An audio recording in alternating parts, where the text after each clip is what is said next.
જે ભૂતકાળમાં ઘટના ઘટી, માસૂમ નયનની હત્યા થઈ, ત્યારબાદ આ સ્કૂલમાં જે કંઈ પણ અનિયમિતતાઓ હતી, દસ્તાવેજી ત્રુટિઓ હતી, જિલ્લા શિક્ષણ અધિકારી દ્વારા વારંવાર 7 વખત નોટિસો પાઠવવામાં આવી અને શાળા દ્વારા ક્યાંય પણ કોઈ પણ પ્રકારનો સહયોગ ન થયો.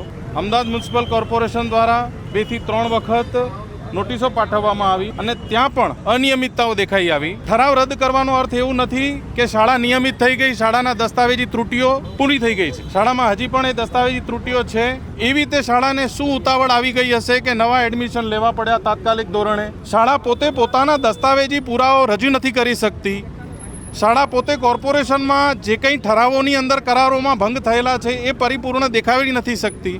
ફક્ત ને ફક્ત એડમિશન લેવા અને પોતે આ વિદ્યાનો વ્યવસાય કરવો આ કયા હદ સુધી યોગ્ય છે? મારી બેબી હાલમાં 10 સ્ટેન્ડર્ડ પાસ કર્યું છે અને મારે એડમિશન લેવાનું હતું, પણ હવે હું એડમિશન આમાં લેવા માંગતી નથી કેમ કે આ સ્કૂલના પુરાવા પ્રોપર છે નહીં, માન્યતા ચાલુ છે કે નથી ખબર નથી.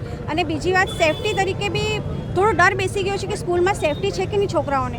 અને હું બીજા પેરેન્ટ્સને જ કહેવા માંગીશ કે તમે જો આમાં એડમિશન લો તો પોતાની રિસ્પોન્સિબિલિટી પર લેજો. જન આક્રોશ વાલી મંડળ સમિતિ દ્વારા આ ચોક્કસ ગ્રુપે સોશિયલ મીડિયા પર બેનરોને એ બધું મૂકીને સ્કૂલની પ્રતિષ્ઠાને જે તોડવાનો પ્રયત્ન કર્યો છે. હું તમને શ્યોરિટી આપું છું કે સેવન્થ ડે એડવાન્ટેજ એ બાળકો માટે કામ કરે છે, બાળકોના હિતમાં કામ કરે છે અને બાળકોને સાચવવા એ અમારી સૌથી મોટી પ્રાયોરિટી છે. જરૂરી દસ્તાવેજને એ બધું જે અત્યાર સુધીનો કોર્ટ કેસ ચાલ્યો એમાં એ લોકોએ જોઈ લીધું હશે, એટલે એના માટે તો હું કોઈ કમેન્ટ અત્યારે આપીશ નહીં. થી લઈને ગયેલા વાલીઓ માટે તો એક જ વસ્તુ છે કે ઘણા બધા વાલીઓએ એક જ રીઝન આપ્યું છે કે એ લોકોએ ઘર શિફ્ટ કર્યું છે. અમારી પાસે એવું નથી કે દસ્તાવેજ નથી એટલે એલસી લીધા છે, એવું કોઈ લેખિતમાં લખાણ નથી.